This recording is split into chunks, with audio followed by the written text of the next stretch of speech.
Buenos días allí en Perú, buenas tardes aquí en España, en Madrid. Es un placer para mí ser entrevistado por Hilary, por Enfoque en Derecho, colaborar con Perú y con estas iniciativas que hacen grandes estudiantes como Hilary, que ayudan a la difusión del derecho y a compartir conocimiento tanto entre Perú y España sobre una materia tan apasionante como es el compliance, la responsabilidad penal de la persona jurídica y sucedáneas, ¿no? Mi nombre es Carlos Bonilla, soy abogado penalista aquí en España, en Madrid. Soy profesor de la Escuela de Práctica Jurídica en la Universidad Complutense de Madrid. Soy director de los programas de compliance en la Escuela de Práctica Jurídica. También colaboro con otras instituciones. Bueno, para mí es un placer. También soy director del Departamento de Compliance en Rodríguez Arribas Abogados. Y como digo, para mí es un placer compartir con vosotros el conocimiento o la aspiración de conocimiento, que uno nunca puede llegar a saber del todo, ¿no? Soy un poco socrático en eso.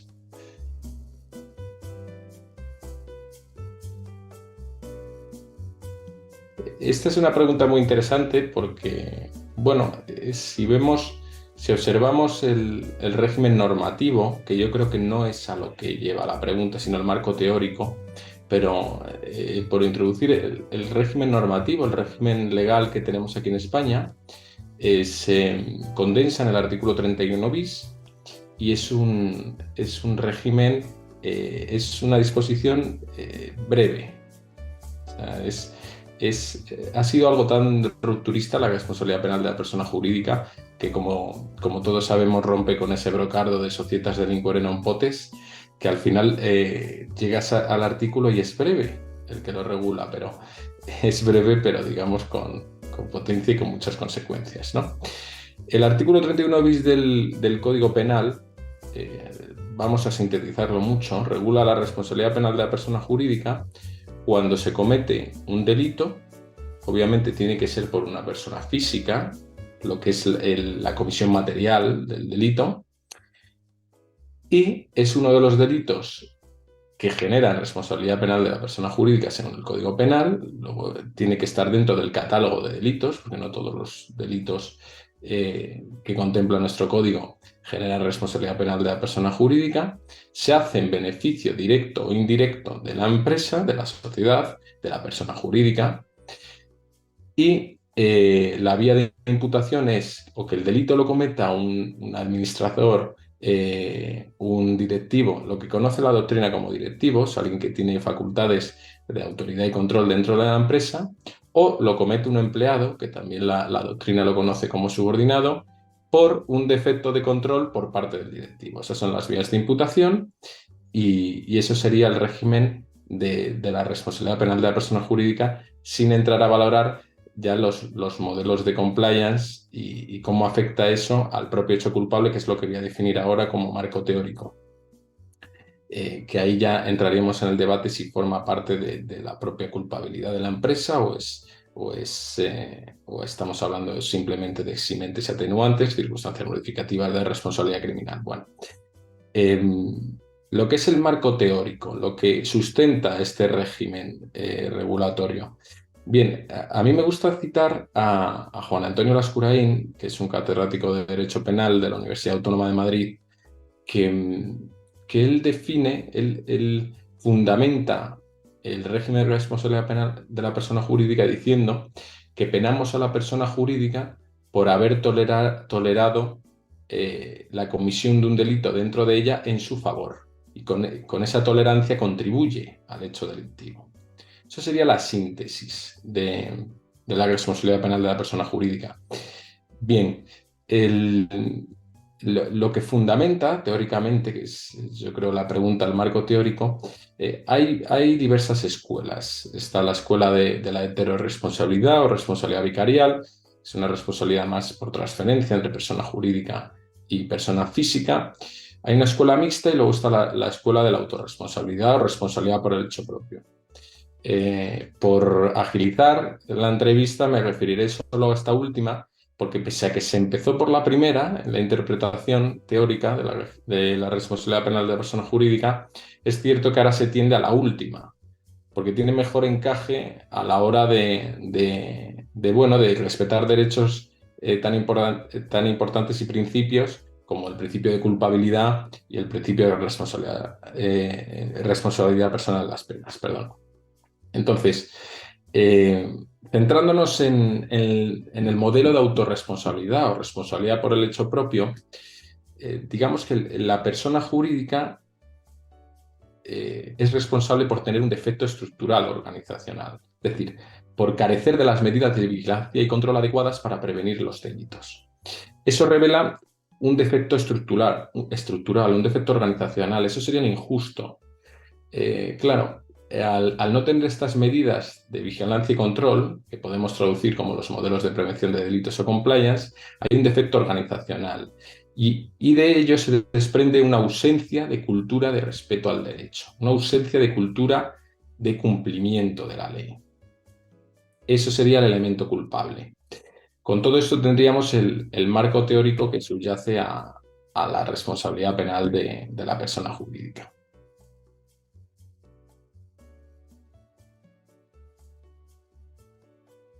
No, de ninguna manera.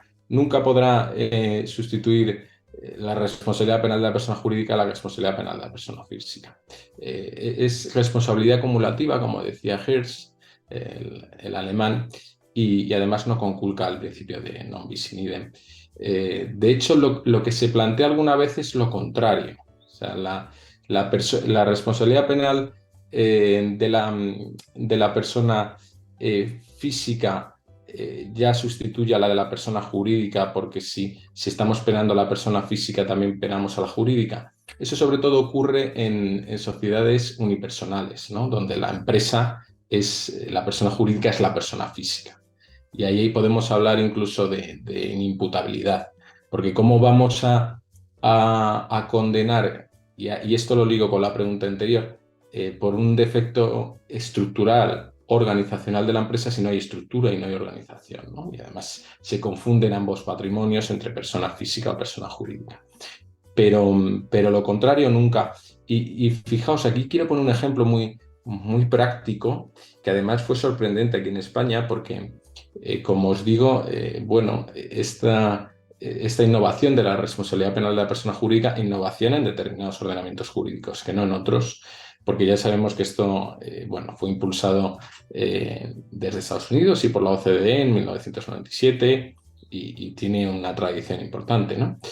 Pero fijaos, al principio, como se fueron aflorando las cuestiones importantes, tanto de derecho sustantivo como procesal, llegó hasta el Supremo casos en los que el Supremo se tuvo que pronunciar sobre la estrategia de defensa e incluso sobre la elección del abogado. Bueno, esto lo quiero poner como ejemplo, ya que para que veáis la diferencia entre persona física y persona jurídica, y cómo no, con esta pregunta quiero dejar claro que no se puede confundir ni el régimen de una con el de otra, ni la defensa de una con la de otra. Claro, el Supremo vino a decir, porque al principio lo que se hacía era que las empresas contrataban como abogado al mismo abogado que defendía a la persona física a la persona jurídica. La persona física muchas veces era el administrador de la empresa, o sea, tenía facultad de decidir sobre la empresa. Entonces, justamente esta pregunta me viene muy bien para plantear este caso. Claro, lo que decía el Supremo es que había que diferenciar bien las defensas, que incluso había que elegir abogados diferentes, porque eso se podía dar el caso en el que la persona física acusada, el administrador, utilizaba la acusación contra la persona jurídica, contra la empresa, para desviar su responsabilidad. Es decir, en términos de conformidad, que decimos aquí, coloquialmente llegar a un acuerdo, ¿no?, con la acusación. Pues claro, el administrador llegaba a un acuerdo a través de la persona jurídica y en ese relato de hechos de conformidad impedía una pena muy lesiva para él, para la persona física. Es decir, usaba la persona jurídica y decía, bueno, pues que la empresa pague una gran multa, estoy sintetizando y hablando coloquialmente, y así me salvo yo. que la empresa sea la que sufra las consecuencias de este procedimiento judicial y mientras la persona física pues sale airosa. Ya entró el Tribunal Supremo con sentencia de 2017, de octubre de 2017, por si queréis echarle un ojo. Y como os digo, es bastante relevante y bastante singular que el Tribunal Supremo entre hasta esos extremos, pero para que veáis, porque es que la misma defensa, como digo, es diferente. Por un lado, la persona jurídica deberá alegar que tenía un modelo de compliance implantado, que por supuesto la persona física acusada conocía ese modelo y que incluso pudo eludirlo fraudulentamente la persona física el modelo de compliance. Entonces, las defensas son diferentes. Es muy difícil que la persona física se defienda en el procedimiento judicial diciendo, no, pues yo, por supuesto, sabía de la política anticorrupción, si estamos en un delito relacionado con la corrupción. Y por supuesto que la sabía, pero yo fraudulentamente la huí. ¿Veis? Es diferente la estrategia. Con lo cual, por supuesto que la responsabilidad penal de la persona jurídica no sustituye a la de la persona física y son responsabilidades, aunque relacionadas, diferentes.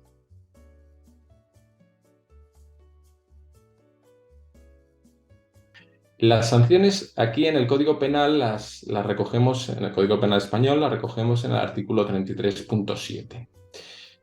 Bueno, son diferentes el catálogo de sanciones. Tenemos la multa por cuotas o proporcional, que es la que siempre se suele dictar. Bien, es la que acostumbramos a ver. Tenemos la disolución de la persona jurídica también como pena a imponer.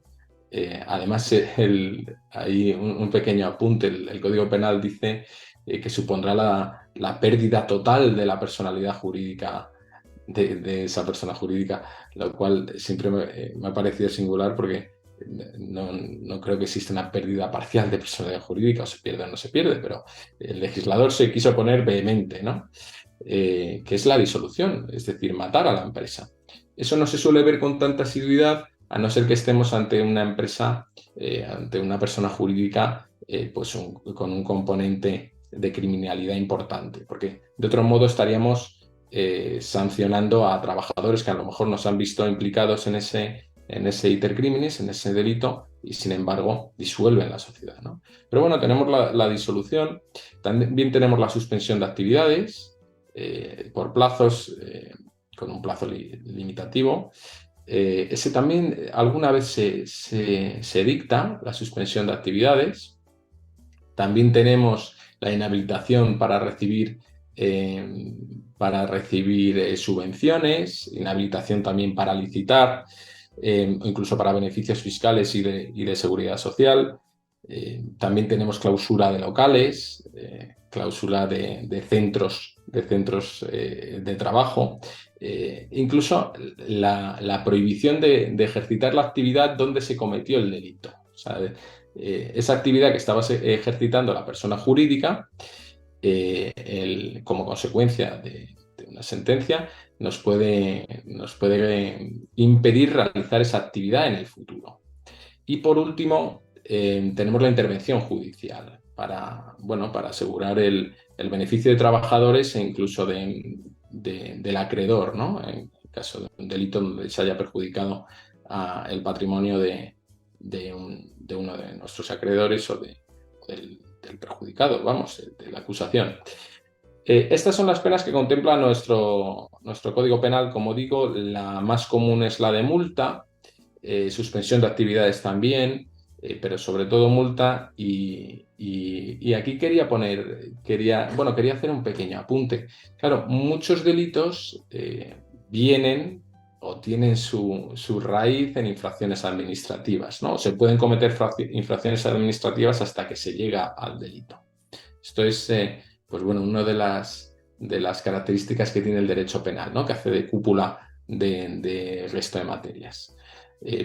Por ejemplo, en Hacienda Pública, una infracción, una defraudación de Hacienda Pública, hasta que no llega a la cuota que supone el delito, pues va por vía administrativa. Una infracción administrativa relacionada con el medio ambiente, vertidos, el delito puede luego suponer un delito contra los recursos naturales. Pero ¿qué pasa? Si ya nos han impuesto sanciones económicas en la vía administrativa, cuando nos ponga la multa el tribunal, siempre podremos alegar que sería una suerte de non bis in idem porque ya me han juzgado, ya me han condenado, ya me han sancionado a una multa administrativa por unos mismos hechos. Eso debería de restarse a la hora de cumplir y de ejecutar la multa penal, ¿no? Eso quería hacer un pequeño apunte como abogado defensor, que también lo soy, y se nota con estas cosas, parece.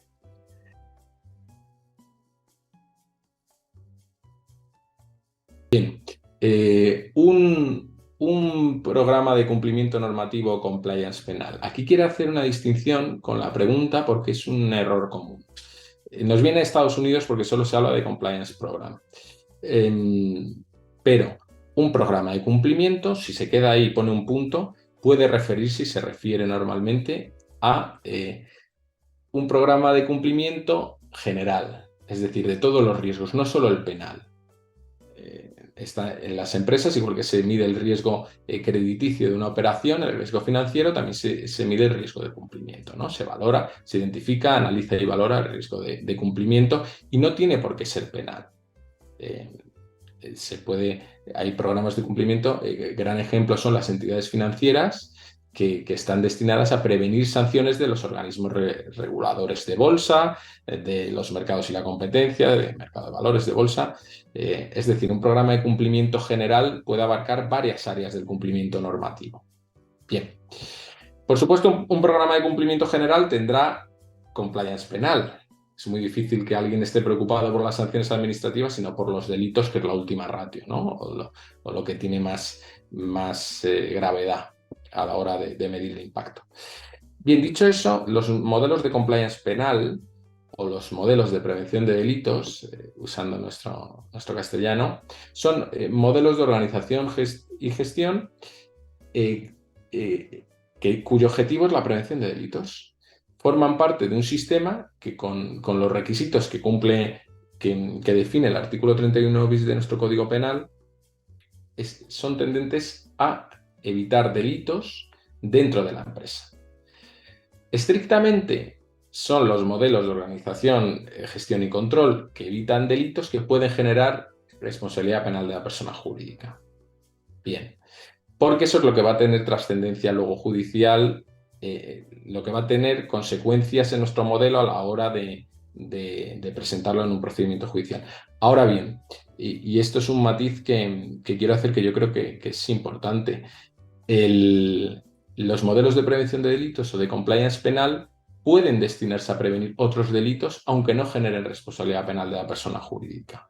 Y bueno, eso es importante porque además el Tribunal Supremo nos lo ha señalado en varios casos. Me preguntaba también Hilary si era suficiente con la tenencia e implementación del modelo. No, ahí podemos encallar en que en que estemos ante un paper compliance, que dicen los norteamericanos, o un programa de compliance cosmético.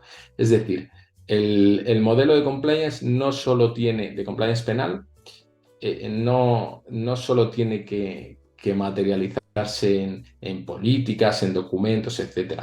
Tiene que ser parte de la empresa. Tiene que generar una cultura de cumplimiento.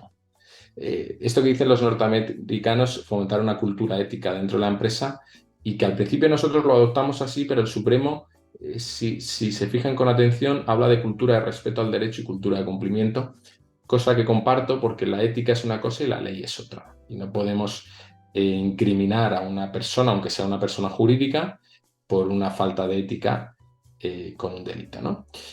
Pero efectivamente, tienen que generar una cultura de respeto al derecho.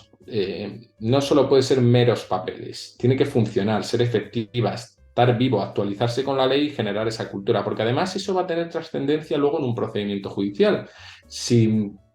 Fíjense, si nosotros implantamos un modelo de compliance muy, muy costoso, además muy minucioso, con muchas políticas, un montón de documentación, etc.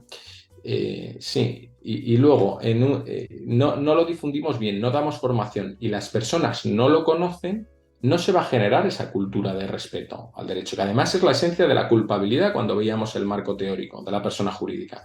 ¿Y en qué se materializa eso en sala, en un procedimiento judicial?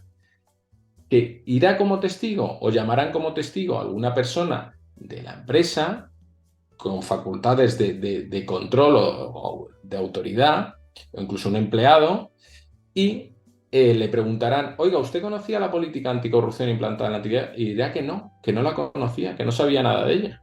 Entonces, claro, ahí es cuando no hay cultura de cumplimiento en la empresa. Y por más que tengamos y cumplamos formalmente con los requisitos del 31 bis, de que tenemos políticas y controles, un mapa de riesgos, tenemos un compliance officer, si al final no se revela que eso ha sido implantado, que ha sido útil, que las personas y la empresa lo conocen y que se ha generado una cultura de cumplimiento, en el acervo probatorio, a la hora de valorarlo, el órgano judicial nos dirá que aquí no, que concurre la culpabilidad de persona jurídica, hay un defecto estructural, no hay una ausencia de cultura de respeto al derecho y de cumplimiento, y que por tanto deberá ser responsable penal la persona jurídica.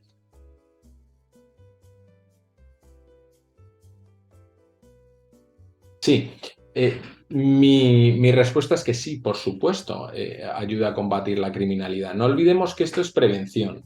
Los programas de compliance previenen la comisión de delitos. El derecho penal económico y su profusión normativa, doctrinal y científica responde a una realidad en la sociedad, y es que las empresas se utilizaban para cometer delitos y la criminalidad corporativa había aumentado sustancialmente.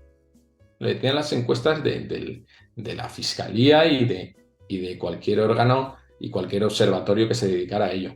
Entonces, claro, los modelos de compliance penal, los modelos de prevención de delitos, por supuesto que evitan la comisión de delitos. Es la prevención ya de forma interna, o sea, antes de que se judicialice el asunto. Entonces, eso no tenemos más que observarlo, cómo han sido efectivos, ya no solo para prevenir, incluso para detectar la comisión de delitos, que eso también es interesante. Antes os mencionaba que el Supremo aprovecha ocasiones para manifestar la trascendencia de los modelos de prevención de delitos, compliance program, como yo digo antes hacia el matiz, compliance penal, ¿no? Pero fijaos, incluso aquí podéis buscar sentencia de 2021 de Vicente Magro, yo creo que de abril, que además refiere otra de 2019, donde señala la importancia y la trascendencia de contar con un compliance penal en la empresa para prevenir delitos, e incluso él hace una distinción doctrinal que a mí me gusta mucho, que son delitos ad intra y delitos ad extra. Los ad intra, que se cometen en la empresa y que normalmente el perjudicado es la propia empresa, y los ad extra, que se cometen contra terceros, ¿no? Y ahí es más fácil que concurra ese beneficio directo o indirecto que nos exige el régimen de responsabilidad penal de la persona jurídica del 31 bis. Y él defiende que incluso para prevenir los delitos que no generan responsabilidad penal de la persona jurídica, delitos ad intra como apropiación indebida, como administración desleal, en los que la propia empresa va a ser perjudicado, también ayuda a la prevención. Claro, fijaos, puedo poner muchos ejemplos de controles que ayudan a ello, desde los controles de facturación, las auditorías internas, los sistemas de control de la información financiera, todos esos controles destinados a medir la información económica de la empresa y a controlar las finanzas de la empresa, nos evitan que se pueda cometer una apropiación indebida, porque hay trazabilidad y hay diferentes controles y autorizaciones para el uso del dinero en la empresa. Eso es un simple ejemplo, pero incluso las otras partes del modelo de compliance, no solo el control específico, sino contar con un canal de denuncias, contar con un compliance officer, todo eso ayuda a prevenir dentro de la entidad, porque los empleados sabrán que un delito, incluso un incumplimiento normativo de la empresa, pues la empresa se va a dar cuenta, porque hay todo un sistema dotado de recursos destinado a prevenirlo. Y si prevenimos internamente, prevenimos también externamente. Y eso ayuda a que se cometan menos delitos, que es al final el objetivo de la prevención penal. Bueno, pues muchísimas gracias a Enfoque de Derecho por tenerme aquí hablando de responsabilidad penal de la persona jurídica, de compliance penal.